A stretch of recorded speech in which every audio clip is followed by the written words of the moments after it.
Welcome back to the Chronicles. We're in chapter 16 of the book of Revelation. We've had 6 out of the 7 bowls of God's wrath, and we have seen most recently the kind of demonic forces in the world trying to rally the people against God. And then we get to verse 16, where I'm going to be reading from. Then they gathered the kings together to the place that in Hebrew is called Armageddon. The 7th angel poured out his bowl into the air, and out of the temple came a loud voice from the throne saying, "It is done." Then there came flashes of lightning, rumblings, peals of thunder, and a severe earthquake. No earthquake like it has ever occurred since mankind has been on earth. So tremendous was the quake. The great city split into 3 parts, and the cities of the nations collapsed. God remembered Babylon the Great, and gave her the cup filled with the wine of the fury of his wrath. Every island fled away, and the mountains could not be found. From the sky, huge hailstones, each weighing about 40 kilograms, fell on people, and they cursed God on account of the plague of hail, because the plague was so terrible. Well, here's the word Armageddon.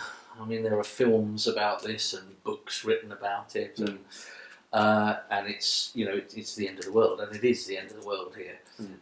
This is the end of the planet, and I mean, just to say, I mean, that's why Revelation doesn't end here. It ends with a new creation.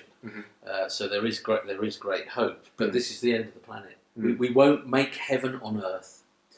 But I think the thing that strikes me is that people go on about Armageddon. There's a massive battle, all the forces of evil against God, and you tend to think it's going to go on for years and fighting away. And it starts off like that, doesn't it? Then they gathered the kings together. So everybody that is against God is gathered together. We're seen there against God, and at the place in Hebrew that's called Armageddon.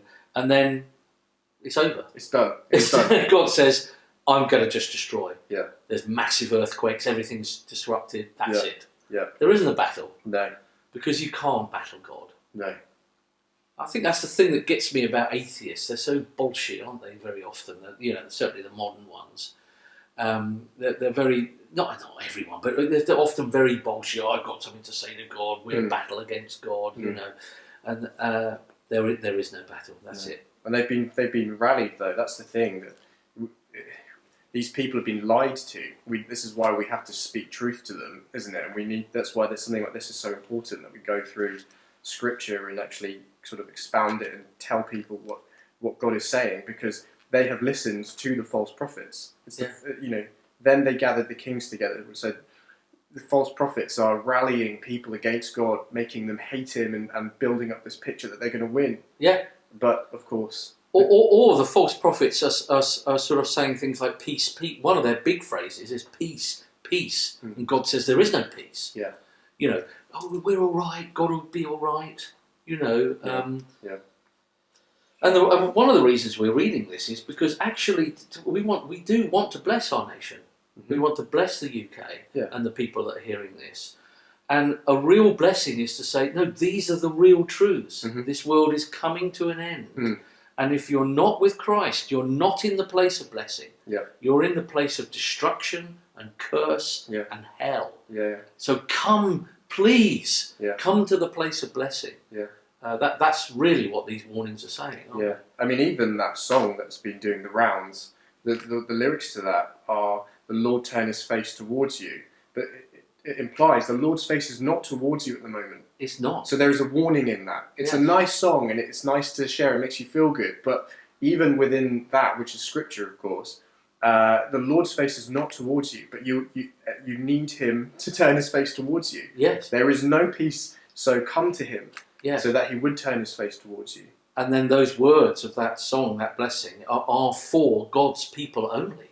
Yes. So if you're in the UK and you're not under the blood of Christ, you're in the place of destruction and curse.